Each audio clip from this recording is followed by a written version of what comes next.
ဒီနေ့လုပ်ရစီဒီမှာဒီကနေsharing လုပ်နိုင်ဖို့အတွက်ချင်းကပြည့်ဒီကိုကျေးဇူးတင်ပါတယ်လို့ပြောချင်ပါတယ်ဒီနေ့ကျွန်တော်ပြောမယ့်ဟာကPsalm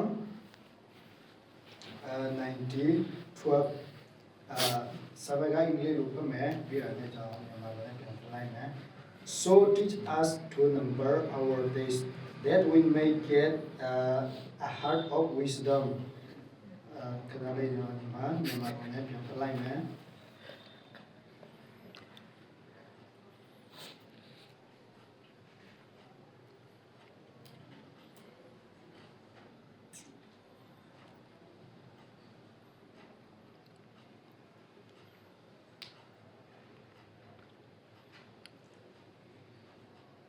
ဆန်လန်ကျန်ခံကိုရှေအမီစနေအကျွန်တော်တို့ဒီပညာတရားကိုနှလုံးသွင်းမိအကြောင်းကိုနဲ့ရကလာကိုရည်တွဲနိုင်စေခြင်းမှာတွင်တင်တော်မူပါဆိုအဲကျွန်တော်ကဒီခေါင်းစဉ်နေနဲ့တော့ကျွန်တော်ပြောချင်တာကကျွန်တော်တို့နေရတဲ့မှာကျွန်တော်တို့အသက်ရှင်တဲ့ကအသက်ဘလို့တူရလဲဆိုတော့ကျွန်တော်တို့တီးဖို့လို့အရေးကြီးလဲဆိုတော့ကျွန်တော်တို့ခေါင်းရှင်နေနဲ့ကျွန်တော်ပြောချင်တာဖြစ်ပါတယ်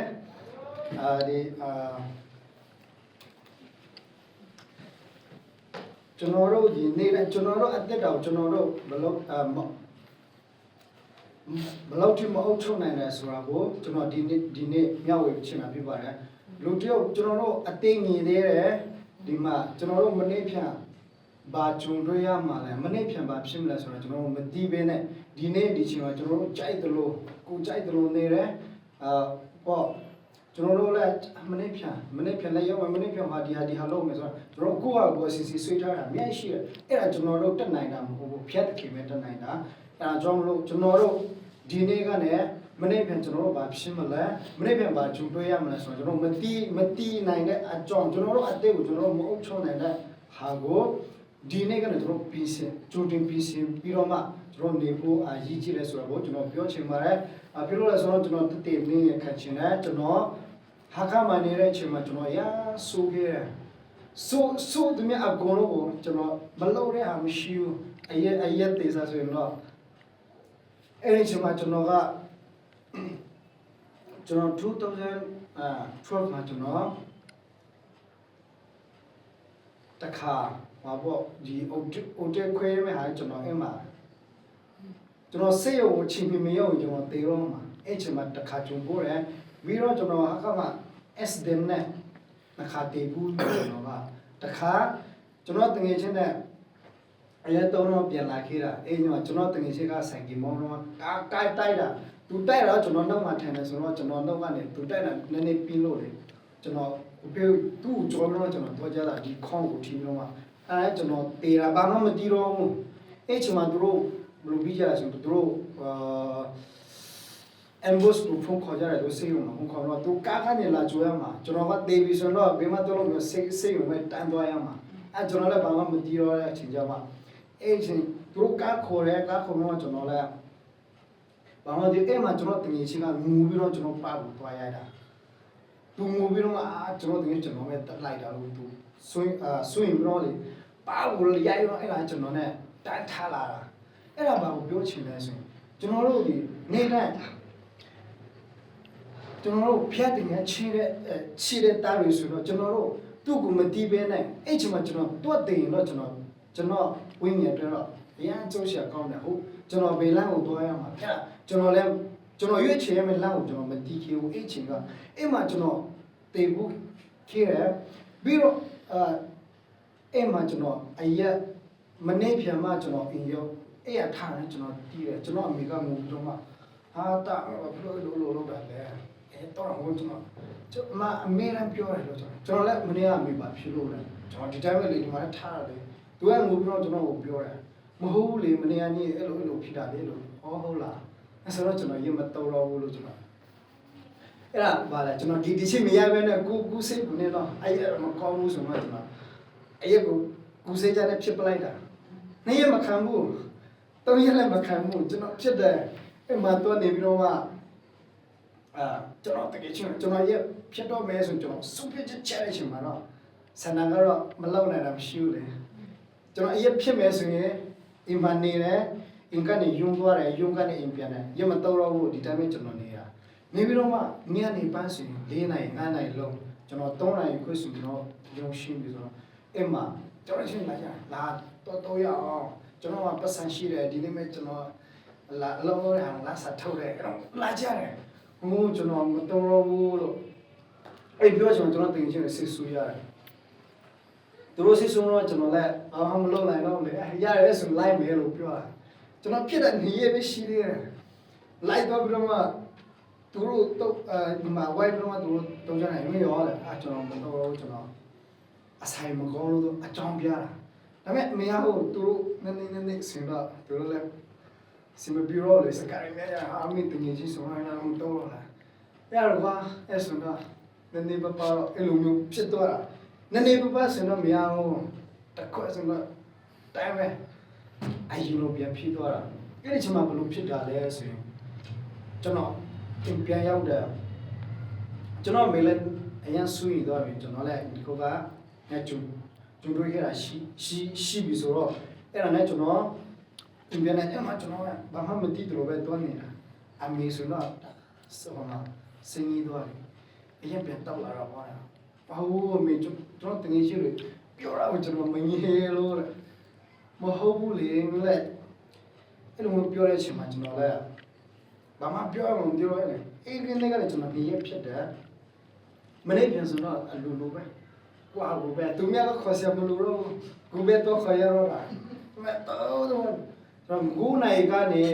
3 နာရီထိကျွန်တော်ယူတက်တယ်ပြီးတာနဲ့ဆိုတော့ကျွန်တော်ယူစင်းတာနဲ့ဖုန်းဆက်ပြီးတော့မှအင်းလည်းတခါတည်းမပြန်လို့ရှောက်တော့လုံးဝရတောက်ဝဲလို့မျိုးကျွန်တော်နေတဲ့သူဖြစ်ပါတယ်ပြီးတော့မှကျွန်တော်ဒီ2020ကကျွန်တော်တခါ step ပြန်ဖြစ်ဖို့အဲ့မှာကျွန်တော်ဖြောင်းကျစမလာရန်ကြည့်လို့တယ်ထင်တယ်ကျွန်တော်ဒီခေါင်းရဲ့ကိုကိုွေးသွားတယ်အဲ့ဒါလည်းကျွန်တော်ဘယ်လိုပြောမလဲဆိုရင်တော့ဖျားတခင်ကကျွန်တော်တို့သူ့ချစ်တဲ့တာသမီးတွေဆိုရင်သူမတီးဘဲနဲ့ကျွန်တော်တို့တည်ရမှာပေါ့ကွာရန်မျောသွားတယ်သူမတီးဘဲနဲ့သူကျွန်တော်တို့လောကတန်ပေါ်မှာငါတို့ကိုကြေးတဲ့သူကျွန်တော်ဖျားတခင်ကိုမယုံကြည်ဘဲမတီးတဲ့တင်မဲ့သူကနှမျောလို့ဖြစ်မယ်တဲ့အဲ့ကျွန်တော်လည်းစနေနေ့မှာရီတော့ချုံမလို့လည်းကျွန်တော်ရီတော့ချုံကိုကျွန်တော်ပြင်ဆင်ထားလိုက်တော့ကျွန်တော်ဒီချိုးခါမှနေတော့ကျွန်တော်လက်ရှိမရှိလို့လေမနေ့ပြန်တနေ့ကလေးနဲ့ဆိုတော့ကျွန်တော်ရှုပ်သွားရမှာတင်ချီတွေနဲ့ရှုပ်သွားရဖို့ကျွန်တော်လက်ရှိမရှိဘူးဆိုတော့ကျွန်တော်ရီချိုးခါကနေထုတ်ပြီးတော့ကျွန်တော်အစ်ချီဝတ်တယ်စံကေတော့ကျွန်တော်အမေဘေတော့မှလည်းမဟုတ်အမေလက်ရှိမရှိလို့လက်ရှိတော့တယ်အဲ့တော့ရီချိုးပြီးတော့တော့ထိလိုက်လေပြောတယ်မဟုတ်သူတို့ဆိုင်ပေးတော့မှကျွန်တော်နေပြတင်ချင်းတွေနဲ့ရှုပ်တော့ဖို့ရှိရလို့ကျွန်တော်ပြောလိုက်တာအမေလည်းမဟုတ်ဘူးအီချိုးလိုက်လို့ပြောတယ်ကျွန်တော်လည်းပြန်လာခဲ့မယ်မကြောက်လို့ကျွန်တော်ပြောတာသူအမေကိုပြောတာနဲ့တွားတာကျွန်တော်2 မိနစ်လို့ပဲကြာတာခါရဲ SDS ဆိုတော့ကျွန်တော်စေယူပြန်ရောက်သွားတယ်အဲ့လိုမျိုးဖြစ်တယ်အဲ့လိုမျိုးလည်းကျွန်တော်လည်းဘာမှမသူတို့အဲ့ဒီချင်းကြမှာလားမီဒီယာလည်းကိုယ်ဆုံးကြတယ်အဲ့ကျွန်တော် SDS မှာလည်းကျွန်တော်တွားရတဲ့စီတွားထွေးဖို့တွားရတဲ့စီဆိုင်တော့မရောက်သေးဘူးအဲ့ဒီမှာကျွန်တော်ဒီအရေးကနေမှုရဆိုတော့ဆိုင်ဒီမောင်းလည်းကျန်လို့ပြောမှာတော့နည်းနည်းကျန်တယ်လို့ကျွန်တော်အဲ့မှာဘာမှမတီးတော့အဲ့ချင်းကြမှာကျွန်တော်လည်းဘာစဉ်းစားလဲဆေးရုံပြန်ရောက်တော့သူတို့ဒီခေါင်းရဲ့ဒီမှာသူတို့ချုပ်ထားရကျွန်တော်မတီးတော့အဲ့တော့ဒီနားကသူတို့ချုပ်နေမှာဟာကျွန်တော်ပဲရောက်သွားတယ်လို့သူတို့ပြောတာဆေးရုံမှာလေဟာမဖြစ်လို့လေကျွန်တော်တက်စီတော့တွေ့ဖို့ပဲသွားတာလေလို့ပြောတာဟိုဒီ SD ဖြစ်လို့လေအော်အဲ့ဒါနဲ့ကျွန်တော်အပင်ကျွန်တော်တို့ချုပ်လို့မှအပင်ထွန်းချင်ကြမှာကျွန်တော်ဆွေမျိုးအများကြီးပဲအေးဆေးရုံမှာကြီးရတယ်အများကြီးပဲဟာကျွန်တော်ဘာဖြစ်ပြန်လာလဲလို့သူတို့မေးတာ တေးပြန်လဲလို့ကျွန်တော်ပြန်ပြောပြတယ်ဟာဟောလို့လားလို့သူတို့ပြောဟောလို့ဘောကျွန်တော်ရဲမှုတာနဲ့အစနေနေပါဖြစ်လို့ပြန်มาလို့အဲ့ဒီမတိုင်ကြီးကမှကျွန်တော်တို့ဒီအခါမှာကျွန်တော်တို့ရွာမြေယောက်ျားဆိုင်ကက်စတဲ့တေးပြီးတော့ဆိုတော့တားဆွေးကြတယ်အဲ့ကြောင့်လို့ကျွန်တော်ပြန်ရောက်ကြည့်ပြီးတော့ကျွန်တော်လည်းဒီမှာမျက်နှာကုန်းလို့ရောင်းတော့နေတယ်အဲ့ဒီချင်းချာမှာတော့ကျွန်တော်လည်းဝန်နေတယ်အဲ့ချင်းသူများကိုကြည့်တော့မှကျွန်တော်လည်းမြေကြားခဲ့တယ်ဒါပေမဲ့ကျွန်တော်အင်ရောက်ပြီးတော့မှကျွန်တော်လည်းကျွန်တော်မိတွေကကျွန်တော်မိတွေကျွန်တော်ဆွေမျိုးတွေကတော့ကျွန်တော်တို့ဟာဆွေးကြတယ်အဲကျွန်တော်တပတ်လောက်အိမ်မှာနေတော့ကျွန်တော်တပတ်လောက်နေကျွန်တော်ဦးလေးတွေကဆိုတော့အကုန်လုံးပါစတာကျွန်တော်ဦးလေးတွေကအကုန်လုံးပါစတာဆိုတော့အိမ်ချင်းမှာကျွန်တော်ဦးလေးတယောက်ကဒီဟာခါမှာနေတယ်သူကနေကျွန်တော်ကိုဟိုဆက်ခရုစီလုပ်ပေးတယ်အဲ့တလားကျွန်တော် STM ဖြစ်နေချင်မှာကျွန်တော်ပြင်ထုတ်လို့မရတဲ့အတွက်ကြောင့်ကျွန်တော်အိမ်မှာဟိုဆက်လုပ်ပေးတယ်လောက်တာနဲ့လည်းကျွန်တော်လည်းသူတို့လုပ်ပေးတယ်တပတ်လောက်အိမ်မှာခရုစီလုပ်တယ်ဒါပေမဲ့ကျွန်တော်ဒိုင်ရပြန်တက်တာပြီဆိုတော့မလည်းမရဘူးဦးလေးကတပတ်လောက်ပေးတယ်ပြီးတော့ねကျွန်တော်အမေရဲ့ကျွန်တော်အမတွေကကျွန်တော်တို့တာအဆွေးကြတယ်ပြီးတော့လူငယ်ဟာခမလူငယ်သူကခရုစီလုပ်ပေးတဲ့ချိန်မှာလေလူငယ်တို့တာအကောင်းတဲ့သူရှိလို့သူပြောကြတယ်အဲ့တော့ねသူတို့ကအေးဆရာကိုခေါ်ကျွန်တော်တို့ဖိတ်ခေါ်ကြတယ်အဲ့ချိန်မှာဘာဖြစ်ဖြစ်မလဲဆိုရင်ကျွန်တော်ခရုစီကျွန်တော် home cell သူ့ခေါ်ထားတယ် home cell သူကအိမ်မှာလုပ်မယ်ဆိုရင်၄နိုင်ကနေ9နိုင်ဘောနော်အဲ့ဒါမှအာနာတင်းသွားပြီဆိုတော့နည်းနည်း6နိုင်ကျော်လို့သူအပြင်ထုတ်လို့မရတော့ဆိုတော့၄နိုင်ကနေ9နိုင်ဆိုရင်ကျွန်တော်ကရုံက9နိုင်ကနေ3နိုင်သူတို့၄နိုင်နဲ့9နိုင်ဆိုအဲ့ဆရာခေါ်တဲ့သူ၄နိုင်က9နိုင်ကြာသူ၄နိုင်နဲ့9နိုင်ပြီးတော့မှအဲ့ဆိုကျွန်တော်အိမ်မပြန်ဘူးကျွန်တော်တဲ့ cruise ခေါ်ထားတော့ကျွန်တော်အိမ်မပြန်ဘဲနဲ့ကျွန်တော်တွန်းနေတဲ့နိုင်ကြည့်ပြီးတော့မှဟာ9နိုင်ပြီးတော့မယ်ငါနဲ့သူဆရာပြီးတော့လည်းကျွန်တော်တော့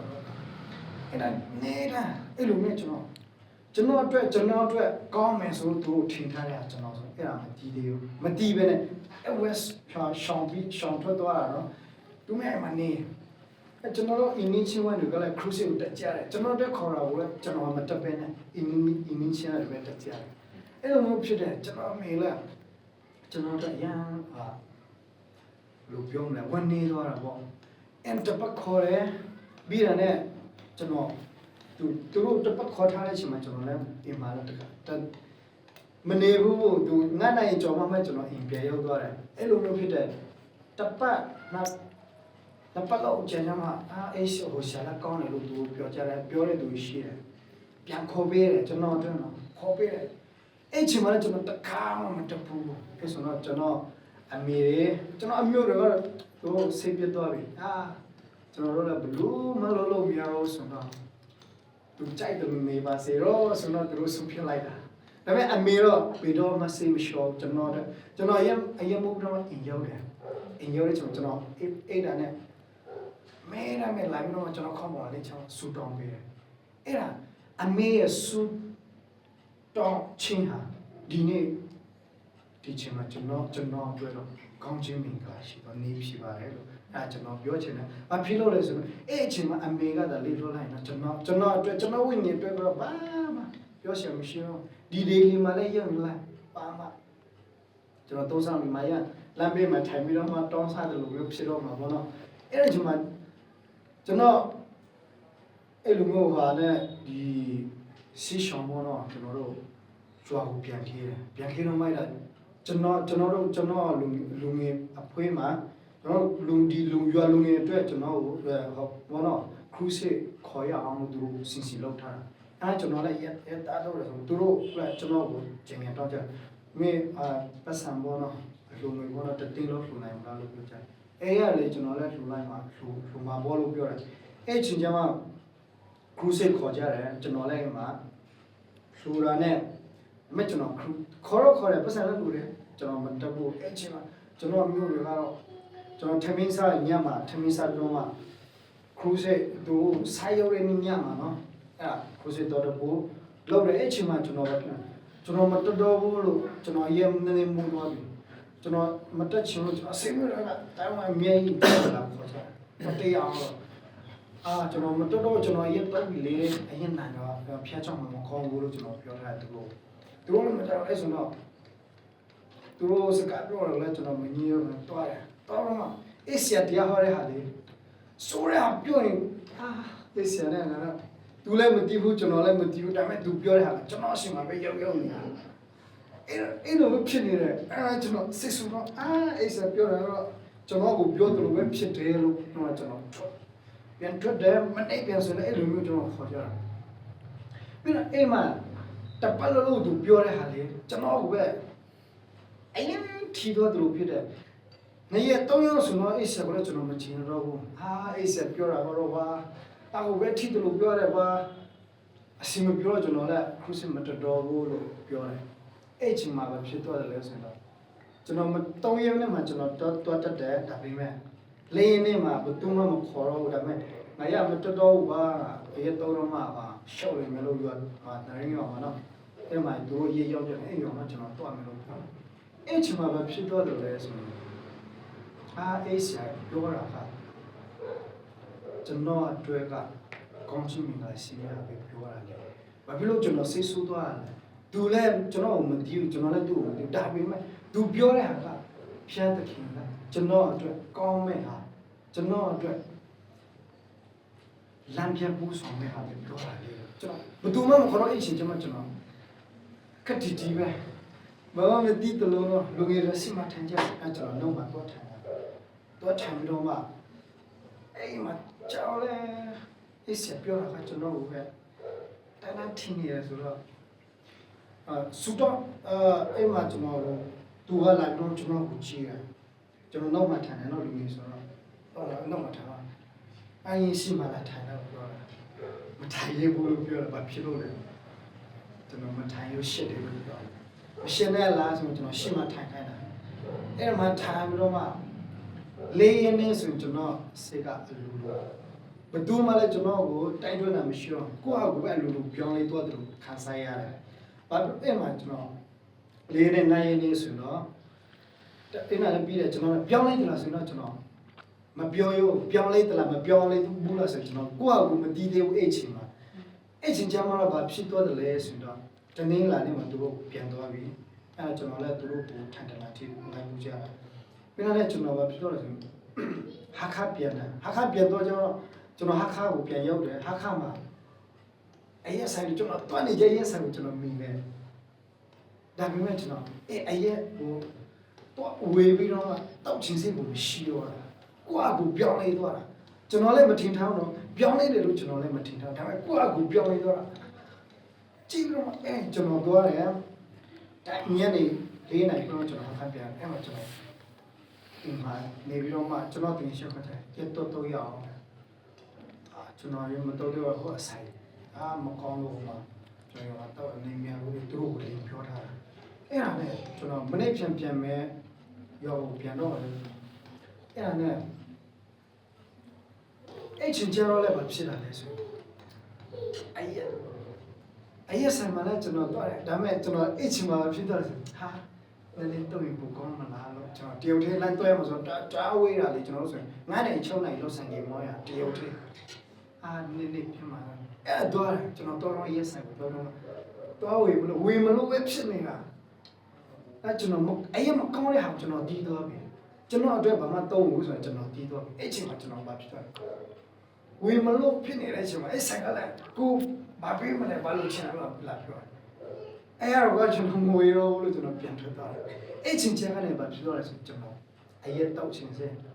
လုံးဝမရှိတော့ဘူးကျွန်တော်ပြန်လဲရွာမှာသူတို့လမ်းမှာတော့အဲ့တော့သူလည်းကျွန်တော်မတီးဘူးကျွန်တော်လည်းသူ့ကိုမတီးဘူးဒါပေမဲ့ကျွန်တော်ကပြောမင်းအရက်ပါလားဟာကဲလို့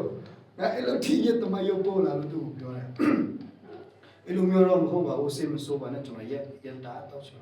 ဟုတ်လား ကျွန်တော်ပါစတာလေးမတော်တော့လို့တခါတည်းသူ့ကိုပြောလိုက်တာသူလည်းရှင်းပြီးတော့ကျွန်တော်ကိုရှောင်းသွားတယ်ဟုတ်လားဆရာတော့မဟုတ်သူပါစတာလုံးတော့မှကျွန်တော်မကြိုက်ဘူးသူစလုပ်ပလိုက်တာအဲ့ချိန်မှာကျွန်တော်ပြောရွာပြန်တော့ကျွန်တော်ရွာမှာနေတကယ်ကြီးတော့ရတော့ခေါ်ကြရတယ်ဒါပေမဲ့ကျွန်တော်အဲ့ချိန်မှာရမတော့သူများရှင်မှာလည်းတွားတယ်လိုက်တွားတယ်ဒါပေမဲ့သူရတော့တဲ့ချိန်မှာကျွန်တော်တခါအဲ့ရတော့ချင်းစေကိုမရှိတော့ထိုင်ဆောင်နေတယ်သူတို့တော့တယ်ထိုင်ဆောင်နေတယ်မင်းတို့ဆန္ဒကကျွန်တော်ကိုလေဆန္ဒလောက်တာကြောက်ဘူးကောင်းတယ်ကျွန်တော်လည်းဆိုကျွန်တော်ရမတောက်လို့တာသူမြတ်တီးဘာဆိုဘယ်ကတော့ကွာသူဖြစ်နိုင်တော့နေရတောင်းရပေါ့ကျွန်တော်တပတ်ကြာတယ်အဲ့မှာကျွန်တော်လည်းသူမြတ်ကိုရမတောက်တော့ဘူးလို့သူ့မှလည်းကျွန်တော်မပြောတောက်တယ်လို့လည်းသူ့မှကိုလည်းမပြောကိုဟာကိုနေတယ်ကိုဟာကိုသွားတယ်ကိုဟာကိုလာအဲ့မှာလည်းညမှာလည်းကျွန်တော်ဒီမထူတော့အိမ်မှာပဲနေတာအမေကအခုတော့တငယ်ချင်းရှင်မလည်းမတော်ဘူးဘာလို့ဖြစ်နေလဲခုတော့ကျွန်တော်ရှိရှိရှိအိမ်မှာတော့ခေါ်ကြတယ်သူတို့ရတောက်တယ်လိုက်သွားတယ်သူတို့ပြောလဲပြောသူတို့ပြောတယ်လည်းကျွန်တော်ပြောရမတော့ဘူးကျိုးနေလို့နေတယ်တော့ဒီဟာမကောင်းဘူးဆိုတာကျွန်တော်တီးအချိန်မှာအဲ့ဟာကျွန်တော်ဆိုတယ်ဘာဖြစ်လို့လဲဆိုကျွန်တော်ပြောကြတယ်ပြောတယ်တော့သူကတလားလုံးပဲခံမှာမပြတ်နိုင်ဘူးသူကကျွန်တော်ကိုလည်းတီးကြရရွာမှာလည်းဘလို့ထိကျွန်တော်ဆိုးမိုင်းခေတယ်ဆိုတော့ဒီအဲ့ချိန်မှာကျွန်တော်ဘာဖြစ်တော့ပြောကြအမေကတာရင်ဖြစ်တယ်ဆိုတယ်ဟာမေဘသူကပြောလို့လဲကျွန်တော်ရင်ဖြစ်တယ်ဆိုဘသူကပြောလို့လဲသူတို့ကပြောကြတယ်အစပွဲကတော့သူရင်ဖြစ်တော့တပလောက်ပေါ့အကြာဆိုတော့တပလောက်ပေါ့ဟုတ်လားမေသူတို့ပြောလာကောင်းတယ်လေသူတို့ပြောလဲပြောလို့စေပေါ့တာတကယ်ဖြစ်တာလားအမေကျွန်တော်လည်းဖြစ်တယ်လို့မပြောရင်ဘူးမဖြစ်လို့လည်းကျွန်တော်မပြောဘူးဒါမဲ့သူများပြောတာကိုဖြိုးမဆိုင်နဲ့ကျွန်တော်ကိုပဲကြည့်အမေနောက်ပဲကျွန်တော်နေတယ်ဆိုတော့အမေကျွန်တော်ကိုပဲကြည့်လိုက်ကျွန်တော်နေပူထံပွဲကြည့်ကျွန်တော်အရက်တော့ရဆိုတော့တာခမဖြစ်တယ်လို့ပြောလိုက်တော့ကျွန်တော်အဲ့လိုမျိုးပြောတဲ့အချိန်မှာကျွန်တော်ရှိတယ်မှလည်းတွားနေတယ်ရှိတယ်မှာဆိုတော့ဘူးဆိုအရင်တော့ကနေလေသူတို့အရင်တော့ကနေမတော်တဲ့သူတွေမှာအဲ့ချိန်မှာကျွန်တော်ရှိတယ်မှာကျွန်တော်နေတဲ့အချိန်မှာအရကပူမြဲလေကိုပတ်စံပေးစရာမလိုတော့ခိထွက်တယ်ဆိုတော့တွားတူလာတာပဲဘာမဆိုပြီးပဲတာရောအဲ့ချိန်မှာလည်းကျွန်တော်အဲ့ဒီဟာကိုကျွန်တော်စိတ်ဝင်စားကောင်းစီတော့ကြီးတယ်နည်းနည်းစမ်းကြည့်ပါအဲ့ကျွန်တော်မတော်လို့အဲ့တော့အဲ့ချိန်မှာအရင်တော့ကမတော်ဘူးလေသူတွေလေကျွန်တော်ရှိတဲ့မှာလည်းကျွန်တော်ကောင်းတောက်ကြတယ်ကျွန်တော်လည်းဒီတိုင်းမှာသူတို့ပြောရင်လည်းကျွန်တော်ရှိတတ်သွားတယ်နည်းနည်းမောတဲ့အချိန်မှာသူတို့လည်းတောက်ကြတယ်ဒါမှကျွန်တော်လည်းအစ်စစ်ပဲကိုယ့်အကူနေတယ်အဲ့ဒါဖြတ်ကြည့်ကောင်းကြည့်ပါတော့အဲ့ဒါနဲ့ကျွန်တော်နေပြီးတော့မှဟိုမှာ6လလောက်နေတယ်ရောအဲ့ချိန်ကျတော့လည်းကျွန်တော်မျိုးကိုပြောကြတယ်သူကတော့တနည်းခံမလားဆောင်ကြည့်ကြတော့ဘောပန်စပွဲကအဲ့ချိန်ကျမှဘာဖြစ်တော့တယ်လဲဆိုတော့အမေကပြန်ပြောတယ်ဒါကလေတကယ်ရင်ဖြစ်တာပေါ့လေမဖြစ်ပါဘူးသူကတော့သူတို့ပြောကြတယ်ကိုငါလောက်6လလောက်ပြီးပြီပေါ့နော်ဘယ်လိုလဲအချိန်ရောဘာမှဖြစ်ပါဘူးကွာအဲ့ကျမှကျွန်တော်အကြောင်းကဘယ်လောက်ထိဟောဖြစ်တယ်လဲဆိုဒီဒေလီမှာရောက်တာနော်ဒီဒေလီတော့မှကျွန်တော်အကြောင်းတွေပဲသူတို့ပြောကြတယ်ကျွန်တော်ရောက်ပြီးတော့မှဒီတလားလုံးနေတာကျွန်တော်လာလေကြားတဲ့သူတွေကဒီမှာလူကြီးတွေပဲနော်မိရွာမှာအဲ့လိုဖြစ်တယ်ဆိုတော့ဟာဒီကဘယ်လိုလုပ်ရောက်နိုင်တယ်လဲလို့ပြောတာမဟုတ်ဘူးနည်းလို့ဖြစ်တယ်အရင်တော့ကရန်ဆူခဲ့တယ်ဆိုတော့ဆိုတော့မှလည်းအခုရောအရင်လိုပါပဲကျွန်တော်နေလို့တော့ပြီးတော့ကျွန်တော်ဒီမှာနေရတယ်ဒီမှာဆိုအရက်ကပူပေါ်လေးဖြစ်တယ်လို့လာကြတယ်ခေါ်ကြတယ်မဟုတ်ဘူးကျွန်တော်မတော်တော့ဘူးကျွန်တော်တောက်စီမရှိလို့အိမ်မှာနေတာအဲ့ဒီရွာမှာရှိတဲ့သူတွေကကျွန်တော်ရွာမှာနေတဲ့အချိန်မှာရက်တောက်တယ်ဟာဘယ်ဘက်ကဒီကလေးမှရက်ဖြစ်တယ်လို့သူတို့ပြောကြတယ်အဲ့ချင်းကြောင့်လည်းဘာဖြစ်တော့တယ်လဲဆိုတော့ဆန္ဒလုံးချင်တာကလည်းပါရက်စလိုက်တာတော့တစ်ခါတလေပေါ့နော်အဲ့လိုမျိုးကိုတို့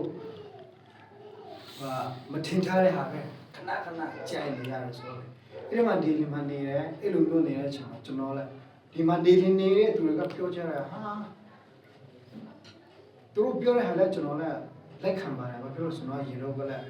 စူခဲ့ရမှန်ခဲ့တယ်ဆိုတော့အဲ့ဒါနဲ့ဒီမှာနေပြီးတော့မှတော့ပြန်သွားတယ်ဒီမှာတလားတတိချိုးတော်လို့မျိုးကျွန်တော်ခဏရွာပြန်အဲ့ချိန်မှာလည်းကျွန်တော်တောင်းလေးပဲပြောချင်တယ်အဲ့လိုမျိုးဖြစ်တဲ့အချိန်မှာကျွန်တော်ကဘာလို့တရားစီတယ်အော်ဘေးရမစောဖျက်တဲ့ခင်မဲလောက်နေတယ်ကျွန်တော်တို့မနေ့ဖြစ်ပါကြိုတွေ့ရမှာလည်းမသိတယ်ဒီနေ့ပဲကျွန်တော်ကြိုတွေ့ပြီးရှိတော့မှပြီးစီပြီးတော့မှကျွန်တော်နေရမယ့်အချိန်ပဲရောက်ပြီပေါ့နော်အဲ့လိုမျိုးကျွန်တော်ခံစားရတယ်ဘာဖြစ်လို့ကျွန်တော်အကြောင်းလည်းပြောကြတယ်အဲ့လိုမျိုးတော့ကျွန်တော်မကောင်းကြတယ်ကြားတယ်အဲ့ရ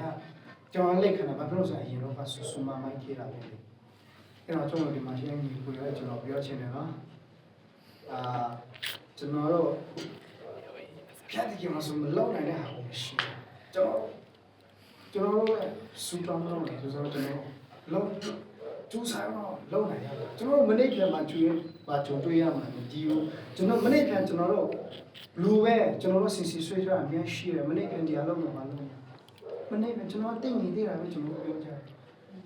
ဒီအိမ်နာတဲ့ကျွန်တော်ဒီနေ့မှာပဲကျွန်တော်ပြည်စီတော့နေရအောင်ကျွန်တော်ပြောချင်တယ်အဲ့တော့နောက်ပြီးတော့တခုပြောချင်တယ်ကျွန်တော်တို့စေတက်ဖြစ်နေချင်တာဟာခါမှာကျွန်တော်တကယ်ချင်းကျွန်တော်တို့စေတက်ဖြစ်ပြီးတာနဲ့တော့နေရပဲကြားတယ်ကျွန်တော်သူဖျက်ချောင်းသွားတယ်ကျွန်တော်ဖျက်ချောင်းမသွားဘူးပြီးတော့လည်းသူလာတယ်ကျွန်တော်ဖုန်းဆက်တဲ့ဒီနေ့ကောင်မလေးတော့လေရအောင်โอเคလာခိလိုက်လို့သူပြောထားတယ်သူဖျက်ချောင်းတော့ပြောမှပြန်လာခဲ့တာအဲ S တဲ့လည်းတော့တခါရှုံးရှုံးသွားတာပေါ့နော်အဲ့ကျွန်တော်ဖုန်းလာတယ်မင်းတကယ်ရှုံးသွားကျွန်တော်လည်းမျိုးမဟုတ်ဘူးလေခုနကသူနဲ့ကျွန်တော်စကားပြောလေခုတူလာတော့မှကျွန်တော်လည်းအင်မရတော့လည်းဆောင်းနေတယ်ခုလာတော့မှလေသူမဟုတ်ဘူးသူစိတ်ဝင်ပါတယ်စဉ်းစားရှင်တော့အတိတ်ကမလို့တယ်ကျွန်တော်အတိတ်ကိုကျွန်တော်တို့မအောင်ချုံနေတာအဲကျွန်တော်လည်းတန်းတော့စိတ်ဝင်တယ်သူ့အမိနဲ့ကျွန်တော်လည်းယူရတာအဲကြောင့်မို့ဒီမှာကျွန်တော်တို့ဒီနေ့အပြင်ပြင်ရရအောင်ဆိုတော့ကျွန်တော်ပြောချင်တယ်နောက်ဆုံးအနေနဲ့ပေါ့နော်Rome 14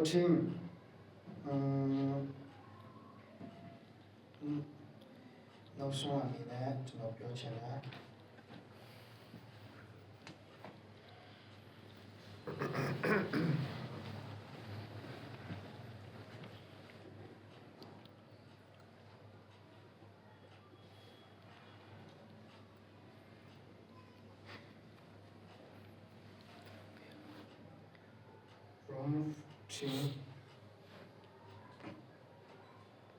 Number 8အသက်ရှင်လင်တခင်ဖျားအဘိုးလူမှာရှိတေရှင်ဖျားတခင်ရာဖြစ်တခင်ဖျားအဘိုးအလူမှာတေဤထူကြောင့်အသက်ရှင်လင်ဖြစ်စေတေဒီဖြစ်စေတခင်ဖျားဆိုင်တော်မူ၏အဲဒါကိုကျွန်တော်တရားအဆုံးတတ်တာနဲ့ကျွန်တော်ပြောချင်တာဖြစ်တယ်။ဘာဖြစ်လို့လဲဆိုတော့ကျွန်တော်ဒီမှာဒီကိုတော့ကျွန်တော်အသေးစင်တာပဲနေစင်ကျွန်တော်လောက်ပါလောက်တော့ဘာပဲလို့ကျွန်တော်တို့ဖျားသခင်အတွက်ကျွန်တော်တို့လို့ရအောင်ကျွန်တော်တို့အသေးကျွန်တော်တို့အသေးစင်တာပဲအသေးကဘလို့တူတယ်လဲဆိုတော့ကျွန်တော်တို့မတိနိုင်တဲ့အတွက်မနေ့ပြန်ဒီနေ့ပါကျွန်တော်တွေးရအောင်လဲဆိုတော့ကျွန်တော်မတိနိုင်တာအကြောင်းဒီနေ့ပဲကျွန်တော်တို့ပြင်ဆင်ပြီးတော့ဂျူတင်ရောနေရအောင်ဖျားသခင်အတွက်အသေးဖျားသခင်အတွက်ကျွန်တော်တို့တေပဲဖြစ်ဖြစ်ရှင်ပဲဖြစ်ဖြစ်ဖျားသခင်အတွက်ကျွန်တော်တို့အသေးစီရအောင်ဆိုတော့ကျွန်တော်ပြောချင်ပါတယ်ဒါကျွန်တော်အဆုံးသတ်တာပေါ့နော်အားလုံးကျေးဇူးတင်ပါတယ်